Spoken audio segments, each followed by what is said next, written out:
یەکێک لە گەورەترین بۆرسەکانی ئاڵوگۆڕی دراوە لە عێراق کە لێرە نرخەکان دیاری دەکرێت و دواتر دەچێتە پارێزگاکانی عێراق. یەکێکە لە بازاڕە کۆنەکان، بەڵام زۆرترین دۆلار لەم بازاڕەدایە لە بەغدای پایتەختی عێراق. مەبەستی منە دەمەوێت بە دوواداچوونی بکەم لەسەر شێوازی دابەشکردنی دۆلار لەلایەن بانکی ناوەندیەوە دواتر لە ڕێی کۆمپانیاکانەوە. دەمەوێت بزانم ئەو ڕێکارە چییە؟ ئایا چ شتێک کاریگەری دەکات لەسەر بەرزبوونەوەی دۆلار بەرامبەر بە دیناری عێراقی؟ دەمەوێت لە بژانەوەی ئەم جارەدا بە دوواداچوون بۆ ئەم بابەتە بکەم. ئەرکەکانی بانکی ناوەندی چییە؟ یەکەم، سیاسەتی درا و کۆنتڕۆڵکردنی ڕێژەی پارە. دووەم، سەقامگیری دارایی و مامەڵەکردن وەک بانکدارێکی حکوومەت. سێەم، بەڕێوەبردنی یەدەجی ئاڵوگۆڕی بیانی و زێڕ و گرێبەستەکانی حکوومەت لە هەر وڵاتێکدا. چارەم، چاودێری بانکی ڕێخستن و سەرپەرشتیکردنی پیشەسازی بانکی. پێنجەم، لێکۆڵینەوەی ئابووری و کۆکردنەوەی ئاماری سەرپەرشتیکردنی پلانەکانی گەرانتیدانان.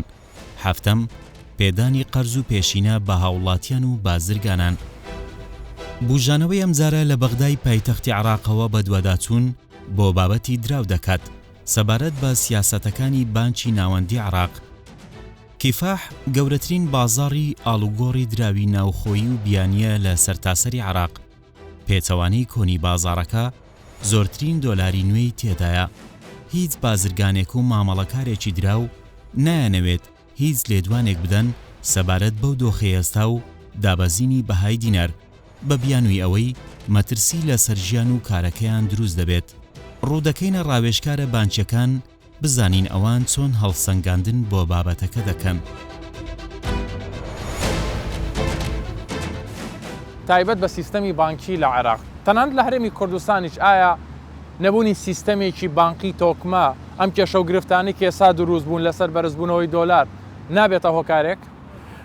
الحقيقة اللي صارت أنه البنك المركزي هو المسؤول أو البنك الأب. ئەوەی کە ڕوویدا ئەوەیە کە بانکی ناوەندی عێراقی بانکی باوکە وەک برا گەورەی هەموو بانکەکانی دیکەی عێراق وایە. لەبەرەوە بەرپرسە لەسەر هەموو بانکەکان بە حکومی و ناحکومیەوە. بەڵام بانکە حکومیەکان تا ئێستا بە بەڕێوەبەرەتی داراییەوە بەسراونەتەوە نەک بە بانکی ناوەندی. هەر بۆیە بانکی ناوەندی تەنها دەسەڵاتی بەسەر بانکە ناحکومیەکاندا هەیە. هەر بۆیە بە بەردەوامی هەوڵی ئەوەی داوە شێوازی ئەلیکترۆنی بەکاربهێنێت. هەروەها گرێبەستی جیاواز و زۆر لەگەڵ کۆمپانیا جیاوازیەکان ببەستێت کە هەندێکیان کۆمپانیای باوەڕپێکراو نەبوون. لەبەرەوە هاوسەنگی نێوان بانکەکان و پەیوەندیەکانیان تێکچوون. ئەمەش بە شێوەیەکی ڕاستەوخۆ کاریگەری کردە سەر مامەڵەکردن بەدراوەوە لە هەموو بانکەکان. ئێستا هەموو چاوەکان لەسەر بانکە ئەهلیەکانن. دەڵێن بانکە ئەهلیەکان بوونەتە هۆکارێکی سەرەکی بۆ بەرزبوونەوەی بەهای دۆلار بەرامبەر بە دیناری عێراقی. ئەمە بەڕێستان وەکو شارەزایەک لە بواری بانکەکانە تا چەند لەگەڵ ئەم ڕائەیە؟ لا هو المصرف الأهلي ما معني بالارتفاع والانخفاض. نەخێر، بانکە ناحکومیەکان پەیوەندیان بەو بابەتەوە نییە، بەڵکو ئەوە بابەتی کەمکردنەوەی ئاشکرایە کە لە ڕاستیدا پەنجەرەی فرۆشتنی دراوی پێدەگوترێت. لەم پەنجەرەی فرۆشتنی دراوەدا بە دوو جۆر دراو دەفرۆشتێت، بە شێوەی کاش و بە شێوەی حەواڵە. حەواڵەکانیش بە دوو شێوە دەفرۆشتێن، حەواڵەی ئاسایی و حەواڵەی بەڵگەدار. لێرەدا حەواڵەی بەڵگەدار 4 لایەنی جیاواز گرنتی حەواڵەکەی دەکات، هەندێک جار 8 لایەنیشە. بەڵام لە حەواڵەی ئاسایی بە تەواوەتی یاسایی نییە و هیچ بەڵگەیەک نییە لە کاتی مامەڵە پێکردنەکە. لەبەر ئاڵ و گۆڕی دراو بە شێوەیەکی ناتەواو دەکرێت و دراوێکی زۆر گەیشتۆتە دەستی چەند لایەنێک کە نابێ ئاڵ و گۆڕ بە دراوی بیانی بکەن. ممنوعة من التداول بالعملة الأجنبية. كواتا بانك أهليكان دوريان چییە لە عێراقدا؟ والله يعني هو دورها كلش كبير لكنه مع الأسف ڕۆڵێکی زۆر گەورەیان هەیە، بەڵام بەداخەوە بەو شێوەیە ڕۆڵی خۆیان ناجێڕن، چونکە حکومەت بە شێوەیەکی ڕاست مامەڵەیان لەگەڵ ناکات. ئەوەی زۆر گرنگە بابەتی یاسایی پارەدانە، واتە جیاکردنەوەی دەسەڵاتی خاوەنداریەتی لە دەسەڵاتی جێبەجێکردن. دەسەڵاتی خاوەنداریەتی بانکەکان لە ئێستادا زۆر کاریگەری دەخەنە سەر بڕیارەکانی بانکەکان، چونکە خۆیان خاوەنی بانکەکانن، تەنها بیر لە قازانج دەکەنەوە بەبێ خزمەتگوزاری. بەڵام یاسایی پارەدانی دەسەڵاتی جێبەجێکردن بە شێوەیەکی دروستە و گونجاوە لەگەڵ ستانداردی جیهانی. شێوازی خستنە ڕووی دۆلار لەلایەن بانکی ناوەندیەوە ئایا شێوازێکی کلاسیکی کۆنا یاخود ئەمیش پێویستی بە گۆڕانکاری گەورە هەیە، یعنی بانکی مرکزی سیاسەتی دۆلار کە دەیخاتە بازارەوە بگۆڕێت؟ لا هو بالوقت الحاضر ماكوش غير هذه الطريقة. لە ئێستادا لەم ڕێگەیە زیاتری بەدەستەوە نییە، هەر بۆیە دەبینین لەگەڵ بەرزبوونەوەی نرخی دراو بانکی ناوەندی هەوڵی داوە بە چەندەها ڕێگا چارەسەری کێشەکە بکات بە فرۆشتنی دۆلار، ئەمەش بە هیوای دابەزینی نرخی دۆلار. بەڵام ئەوەی ڕوویدا دۆلاری کاشکەمی کرد لە کاتێکدا کێشە سەرەکیەکە ئەو دۆلارەیە کە دەنێردرێتە دەرەوەی وڵات. وين هي المشكلة بالدولار اللي يتم تحويله إلى الخارج؟ هو هذا المشكلة اللي كانت به، ولذلك نشوف صارت هذه المشكلة. پەسەندکردنی موازنەی عراقی مەسەلەن بۆ ئەم ساڵ ئەمە کێشەی دروست نەکردووە؟ لا هو موازنة ئەوەی گرنگە ئەوەیە کە لە ساڵی 2022 یاسای موازنە بوونی نەبوو، هەر بۆیە پشمان بەست بە یاسای بەڕێوەبردننی وڵات، بۆ ئەمەش پشمان بە ساڵی پێشوو بەست بوو کە یاسای موازنەی ساڵی 2021 بوو، بەڵام بۆ ساڵی 2023 چیمان بەکارهێنا؟ خۆ ساڵی پێشوو موازنەی ساڵی پێشووترمان بەکارهێنا بوو. وەزیری دارایی بڕیاری 1555 دەرکرد لە 28 دوانزە کە پشت بە 1 لەسەر 12 موازنەی 2021 ببەستێ. لە خراپترین بارودۆخدا بۆ کۆتایی مانجی دوو ئەمە کۆتایی دێت. في أسوأ الأحوالات هو نهاية شهر شباط تنتهي هاي الشغلة إن شاء الله. أعتقد يصدق. کۆتا پرسیارم بۆ بەڕێستان پێویستە ئێستا هەم بانکی مرکزی هەم وەزارەتی دارایی عراقی چۆڵی کۆمەڵێ هەنگا و پلانی نوێ بگرنە بەر بۆەوەی چۆڵی عێراق لەم خەیرانە ڕزگار بکەن. نعم يعني هو المفروض هذا أنه البنك المركزي والحكومة دەبێ حکوومەتی عێراقی بانکی ناوەندی چارەسەری کێشەکە بکەن، بەڵام بەهۆی ئەوەی کە لە ساڵی 2004 ئەو کاتێککە بریمەر لەگەڵ ئەحمەد سەلەبی و پارێزەری بانکی ناوەندی ڕێکەوت لەسەرەوەی نەوتی عێراق بفرۆشێ و پارەکەی بچێتە سندوقی دڵنیای عێراق لە ئەمریکا، لەسەر ئەم بنەمایە ئەمریکا بووە بەرپرس لەسەر پارەی کاشی عێراق. هەر بۆیە ئێمە ناتوانین لەو بابەتە دەربچین. ئێستا ئەوەی کە لەسەر حکومەت ئەوەیە کەسێکی هەبێت گفتوگۆ لەگەڵ کۆنفیدراڵی ئەمریکی بکات و پێی بڵێت عێراق وەک جاران نەماوە و کۆیلەی سیاسەتی دەرەچی نابێت، بە تایبەتی ئۆران. ئێستا پێویستە زمانی دڵنیای بدەینە کۆنفیدراڵی ئەمریکا کە ئەو پارەی دێتە عێراقەوە نانێردرێتە وڵاتانی دراوسەی عێراق و دزەی پێ ناکرێت.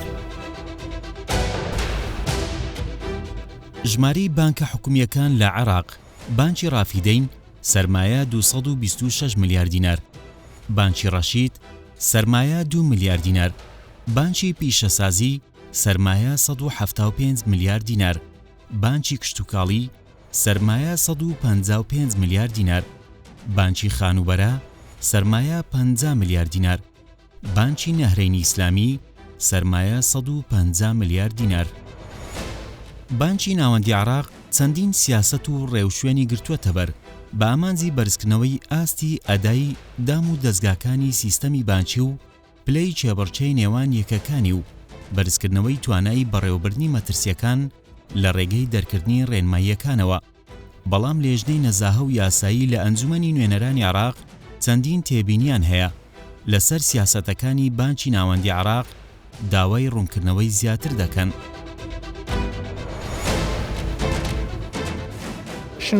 هۆکاری سەرەکی بەرزبوونەوەی نرخی دۆلار بەرامبەر بە دینار چییە؟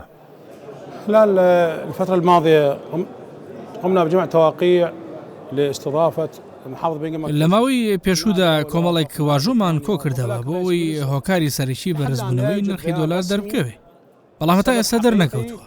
لەلایەن بانکی ناوەندی عێراقەوە هیچ جۆرە ڕوونکردنەوەیەک نەدراوە پێمان. هەر قسە و باسێکیش لەوبارەیەوە کرێ ئەوە بە شێوەیەکی فەرمی نییە. هەتا ئێستا بانکی ناوەندی عێراق ڕازی نییە ڕوونکردنەوە بدات بەمەرجێک چاودێریمان خسۆتە سەر فرۆشی دۆلار لە بانکی ناوەندی و هەموو نووسنگەکانی، بەڵام سەرڕای ئەمەش وەڵامێکی تاوەمان دەست ناکەوێ. بەگشتی بابەتەکە بە گەندەڵیەوە بەستراوەتەوە، چونکە بانکی ناوەندی نرخی ڕۆژانە و کڕین و فرۆشی بە شێوەیەکی فەرمی بڵاو ناکاتەوە. هەروەها ئاشکرای ناکە دۆلار بە چەند دەفرۆشێ بە کارگە و کۆمپانیاکان، ئەمەش جێگەی پرسیارە و بەشێکە لە گەندەڵی. في البنك المركزي والكتمان والسرية جزء من الفساد. ما هي دور المجلس النواب؟ ئەی ڕۆڵی ئەنجومەنی نوێنەرانی عێراق چییە بۆ ئەم دۆخەی ئێستا؟ دور مجلس اليوم كان أن ئێمە سەرقاڵیەوەین ڕێوشێنی یاسایی بگرینە بەر لە بەرامبەر بانکی ناوەندی عێراق، چونکە ئامادە نییە ئاماری ڕۆژانە ئاشکرا بکە. ئێمە کۆمەڵێک پەرلەمانتاری سربەخۆین و ئەمانەوێ چارەسەرێک بدۆزینەوە. لإنهاء التكليف هو مكلف لإنهاء التكليف. وساس حلول العادل چارەسەری بەپەلە چییە بۆ بارودۆخی دۆلار لە عێراقدا؟ ئێمە بە شێوەی کۆمەڵی لەگەڵ لیژنەی دەستپاکی و پەرلەمان هەوڵێین چارەسەرێک بدۆزینەوە، وورەی خەڵکی عێراق بەرز بکەینەوە، هەڵاوسانی بازاڕیش تا بتوانین کەم بکەین. وضع حل لرفع المعاناة عن الشعب العراقي والمواطنين وغلاء المعيشة. ڕێژەی فرۆشتنی دۆلار لەلایەن بانکی ناوەندی عێراق. فرۆشی دۆلار هەفتانە 2 بۆ 3 ڕۆژ. ژمارەی بانکەکان 10 بانک. فرۆش بە کاش بە ڕێژەی لە 170. حەواڵە بە ڕێژەی لە 130. بڕی فرۆشی دۆلاری هەفتانە 90 میلیۆن دۆلار تاکو 150 میلیۆن دۆلار. ئەوەی تایبەتە بە بانکی ناوەندی عێراق خۆیان بە دوور دەگرن لە هەموو لێدوانە ڕۆژنامەوانیەکان، هیچ لێدوانێک نادەن، هەرچەندە چەندین گۆڕانکاری لەلایەن سەرۆکوەزیرانی عێراق بە خێرایی ئەنجام دراوە بۆ دابەزاندنی بەهای دۆلار. بەڵام شارەزایانی ئابووری عێراق هۆکاری سەرەکی بۆ نەبوونی سیاسەتێکی باش و پشتگوێخستنی کەرتەکان و مافیا گەرێتی دەجێڕنەوە. ئێوە کەسێکی شارەزای ئابوورین، تەمەنێکتان لەم بوارەیە بەسەر بردووە، بە بڕوای ئێوە کێ هۆکارە یا کێ لە پشت بەرزبوونەوەی بەهای دۆلارە بەرامبەر بە دیناری عراقی؟ السبب الرئيسي هو أن الاقتصاد العراقي اقتصاد غير إنتاجي. هۆکاری سەرەکی ئەوەیە ئابووری عێراق ئابووریەکی بەرهەمهێن نییە، نە لە ڕووی کشتتوکاڵیەوە نە لە ڕووی پیشەسازیەوە بە هیچ جۆرێک بەرهەمهێن نین، بەڵکو پشت بە هاوردەی دەرەکی دەبەستێت. ئەمەش بە دۆلار دەکرێت، هەر بۆیە هەر گۆڕانکاریەکی بچووک لە نرخی دۆلار ڕووبدات کاریگەری لەسەر بازاری ئێمە دروست دەکات. جگە لەمە بازرگان و خاوەنکارەکان دەستیان کرد بە کۆکردنەوەی دۆلار و دەستیان گرت بەسەر 150 ئەو دۆلارەی لە دەرەوە دێتە وڵات و بەشێکی دیکەش نێردرایە ئەو وڵاتانەی لەم مامەڵەیە سوودمەند دەبن. بانکی فیدراڵی ئەمریکی و خەزێنەکانیان داوایان لە عێراق کرد کە خشتەی ڕۆژانەی هەناردە و هاوردەی دۆلاری بانکەکانی عێراقیان بۆ بنێرن، بەڵام چەند هەفتەیەکی بەسەردا ڕۆیشت و پرۆسەکە جێبەجێ نەکرا. ئەمەش بووە هۆی ئەوەی بۆشایی لە بازاری دۆلار دروست ببێت، چونکە داواکاری کڕین زۆرتر بوو لە فرۆشتن. ئێستا هەوڵی چارەسەرکردنی کێشەکە دەدرێت کە نرخی دۆلار کەم بکرێتەوە، بەڵام ئەوەی ئاشکرایە لە هەموو وڵاتێکی جیهان نەک تەنها لە عێراق کاتێک بەرزبوونەوە ڕوودەدات کاتێکی زۆر کەمی دەوێت، بەڵام بۆ نزمبوونەوەی نرخ کاتێکی زۆرتری دەوێت. ما يقبلون يبيعون إلى أن ينخفض حتى لا يعرضون إلى خسائر. تایبەت بە دۆخی عێراق کە بەڕێزیشتان باسی کرد لە بڕووی وڵاتێکە بە بەردەوام هاوردە دەکات، هیچ ئینتاجێکی نییە، چۆن بتوانرێت بۆم دۆخی ئێستا کە هەم لەلایەنە سیاسەکەشی و ئاڵۆزە هەمیش لەلایەن ئابوووریەکەەوە هاوسەنگیەک ڕابگیرێت؟ يعني بالتأكيد هاي لمرحلة يعني حوالي 20 سنة. بێگومان ئەوە پێویستی بە کاتێکی درێژخایەن هەیە، لەوانەیە نزیکەی 20 ساڵی بووێت. کۆمەڵێکی زۆر سامانمان بە فیڕۆداوە، هۆکارێکی دیکەش گەندەڵیە، چونکە هەتا گەندەڵی بمێنێت سەرکەوتو نابین. پێویستە پارەی نەوت بۆ کەرتی کوشتتوکاڵی و کەرتی پیشەسازی خەرج بکرێتەوە، بەمەش سەرەتایەکی ئارامی ئابووری بۆ عێراق دروست دەبێت و ئاساییشی خۆراک دەپارێزرێت. ئەگەر ئەمە ڕوونەدات ئەوە ناچار دەبین تەنها پشت بە داهاتی سامانی نەوت ببەستین. ئەمەش مەترسیدارە، چونکە نرخی نەوت گۆڕانکاری بەسەردادێت و لە بەرزی و نەزمی بەردەوامدایە. تعتمد على الريع النفطي وهذا النفط سعره غير مستقر. ئەوەی کە ئێوە ئێستایی بێنن ئەم دۆخی عێراقی پیاتێپەڕێ لە ڕووی دۆلارەوە، لە ڕۆی ئینتاجیەوە، لە ڕۆی نەبوونی مەشارێعکی پێویستەوە، ئەگەر دۆخەکە بەم شێوەیە بێ عێراق بەرەو کێوە ئاراستە ئەنریانی ڕێگای عێراق باش دەبێت، نهایەتەکەی باشە بێت، خراپ دەبێت؟ يعني هي المشكلة اللي موجودة بالعراق من سقوط النظام. کێشەکە ئەوەیە لە دوای ڕوخانی ڕژیمەوە نازانرێت ئابووری عێراق بە چ شێوەیەک بەڕێوە دەچێت، چونکە هەرەمەکیە. دەڵێت یاسای ئابووری بازار بەکاردەهێنم، بەڵام یاسای هاوبەشی بەکاردەهێنێت. کەسانی شارەزا بەکار ناهێنن لە بواری ئابووریدا، بەڵکو ئابووری بە سیاست دەکەن. ئەمە جوا دەکات ئابووری وڵات لە پێناو سیاست بەکار بهێن و دەبێتە خاڵێکی لاواز و تەنانەت ناتوانن ڕێو شوێنی یاسایی بەرامبەر ئەو کەسانە بەکار بهێنن کە دۆلاریان قۆڕ کردووە. لا أوقفت العمليات حدها. بەڕای ئێوە ساڵی 2023 ساڵێکی قورسی ئابووریە بێ بۆ جیهان و بە تایبەتی بۆ عێراقیش؟ يعني بالتأكيد الأزمة اللي خلقتها الحرب الأوكرانية بێگومان ئەو شەڕی لە نێوانی رووسیا ئۆکرانیا ڕوویدا و ئەوروپا و ئەمریکا و رووسیا بەشداریان تێدا کرد سامانێکی گەورەیان خرج کرد لە کاتێکدا شەڕ و جەنگ سامان خرج دەکات و هیچ داهاتێک ناهێنێتە جێگەی هەر بۆیە بەگشتی تێک ڕایگەشەکردنی جیهانی کەمی کرد بۆ نمونە پێشتر 107 بۆ 108 بوو بەڵام ئێستا 101 بۆ 101.5 ئەمەش بۆ هەموو جیهان قورسە چونکە ئەگەر بەم شێوەیە بەردەوام بێت ئەوە گۆی زەوی بەگشتی تووشی داڕمانی ئابووری دەبێت.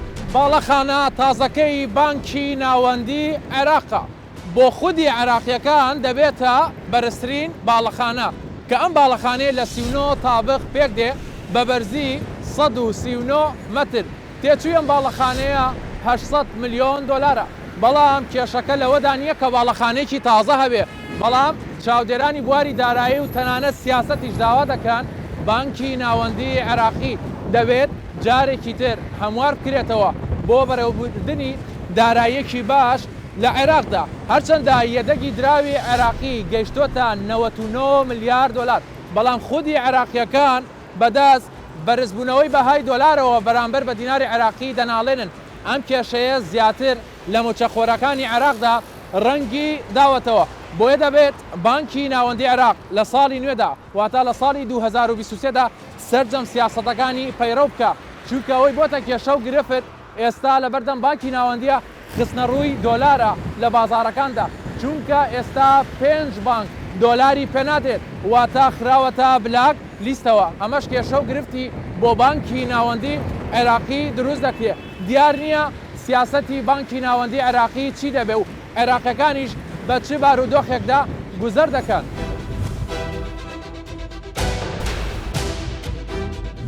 بەشێکیان بەرنمەیە دەهێنینەوە هەولێری پایتەخت لێرەشەوە بە دوواداچوون بۆ بابەتی دراو و ڕۆڵی بانکە ئەهلیەکان دەکەین لەگەڵ بەڕێوبەری بانکە ئەهلیەکان گفتوگۆ دەکەین سەبارەت بە کاریگەری و ڕۆڵی بانکەکان لە هەرێمی کوردستان و سیاسەتەکانی بانکی ناوەندی عێراق.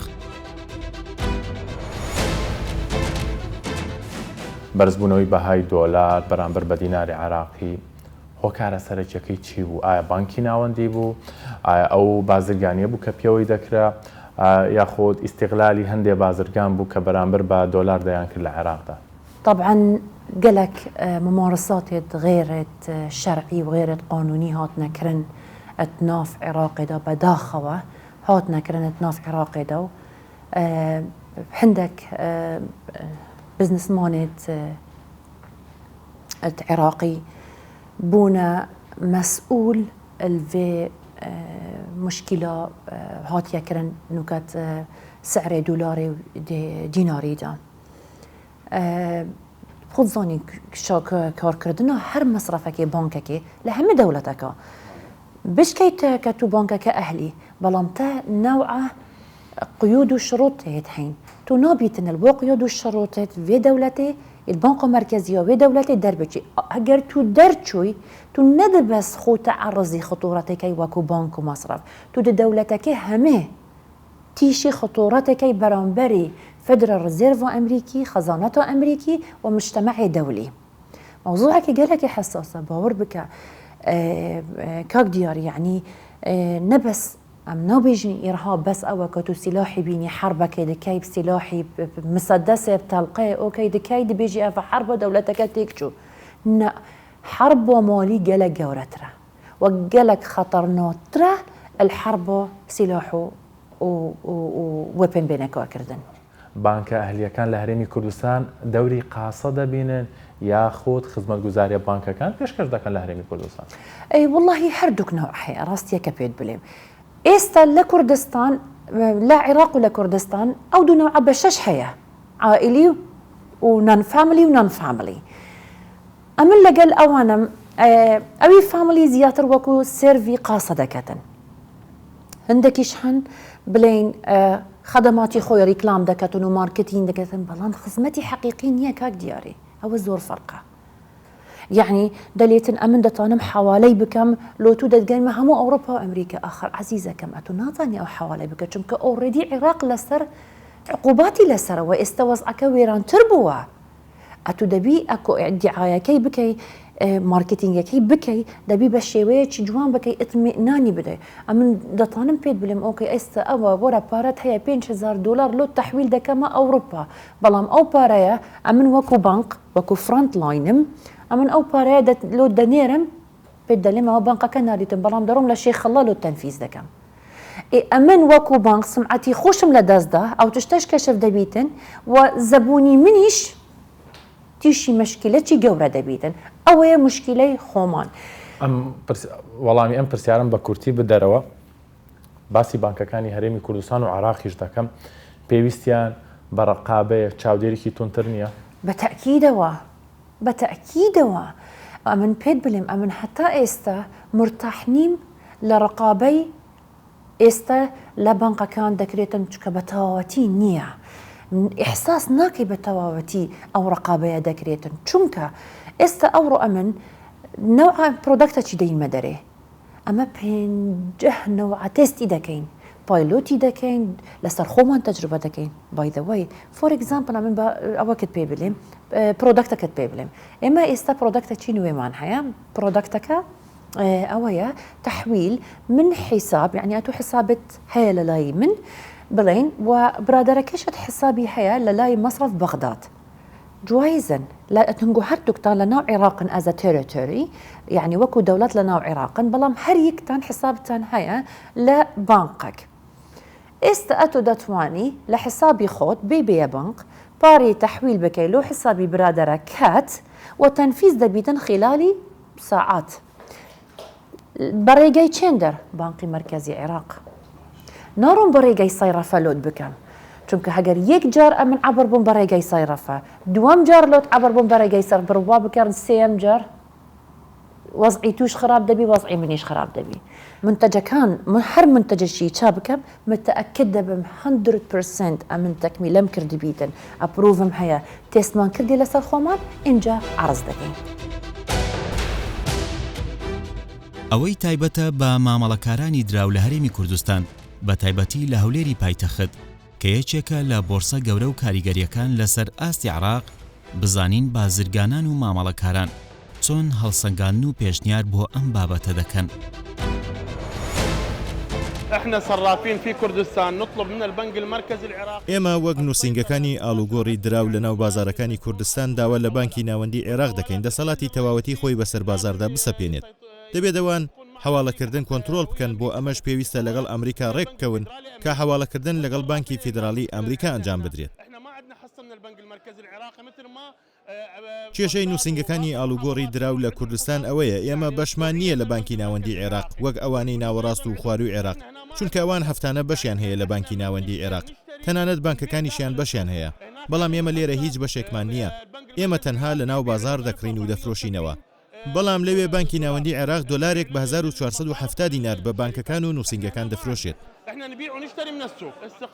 بە هیچ جۆرێک بازار سەقامگیر نییە ئێمە ڕۆژانە دەبینین دۆلار نرخەکەی بەرز و نزم دەبێت لە نێوان 1000 بۆ 2000 دینار لە بەیانیەوە هەر لەگەڵکردنەوەی بازاری بۆرسا ئەم مامەڵەیە دەست پێ دەکات تانی وەشە و لە بەرزی و نزمی بەردەوامدایە لەم ناسەقامگیریە هەموو کەس زەرەرمەندە چ نووسنگەی ئاڵوگۆڕی دراو بێت چ بازرگان بێت چ دوکاندار بێت بەڵام زەرەری ڕاستەوخۆ بەر ئەو هاوڵاتیانە دەکەوێت کە لێرە ژیان بەسەر دەبن. والضرر الأخير والضرر المباشر على المواطن الموجود اللي عايش هنا.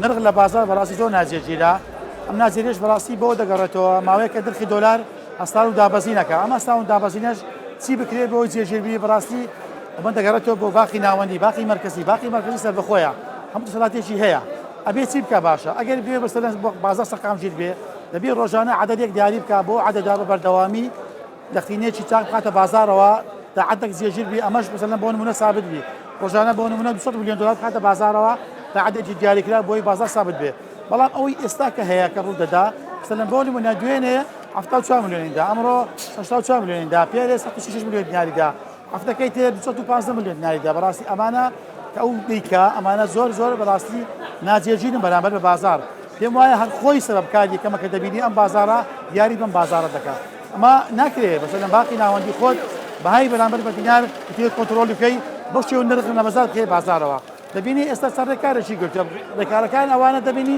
ڕۆژی ئەڵێ من دلار بزانستەمان سعری نرخی خۆی ئەدەم بە هاوڵاتیان من دەمەوێت ڕۆژانە ئەو کەسەی کە سەفەر دەکات بۆ دەرەوە نرخی دلار بە هەمان سعری ئەو نرخی کە زیێجیرە بە هەمان سعر دەدەم ڕۆژێک پارێزگاری باقی ناوەندی دەگۆڕی ئەگەر بێ ئەمانە چارەسەر کا بەڕاستی ئەمانە چارەسەر نین ئەمانە هەموو چارەسەری کاتین.